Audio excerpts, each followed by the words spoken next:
e cilat është një marsi tek akrepat që do të vazhdoj të jetë aty edhe këto ditë, po do të vazhdoj deri shkon shumë për mënyrën se si do të bashkëveprojnë. Komunikimi me njerëzit që do të bashkëveprojnë apo planet që do të shtrojnë për të sqaruar, për të kopsitur, për të përcjellë ditët e tyre do të jenë shumë më të thjeshta edhe kur Mërkuri të kalojë tek akrepat, gjë që do të ndodhi eksaktësisht që nga data 6 e tetorit deri në datën 30 e tetorit, ku Mërkuri do të kalojë tek shigjetarët. Ndërkohë, kanë hyrje pozitive për ta edhe Jupiterin, pra kanë Jupiterin të favorshëm,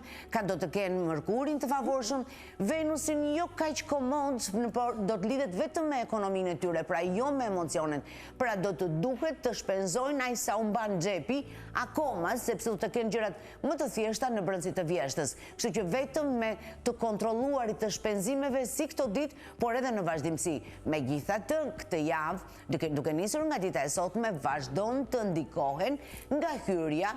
jo fort e lehtë në fakt e Uranit te binjakët me Plutonin, duke sikur i vendos në mes, por që gjithsesi ai duke qenë që janë të dy në të kundërt, janë mundësira që rreth datës 6 këto lëvizje të sjellin pikat e dobta që duan korrigjim, pra të nxjerrin në sipërfaqe çfarë duhet korrigjuar.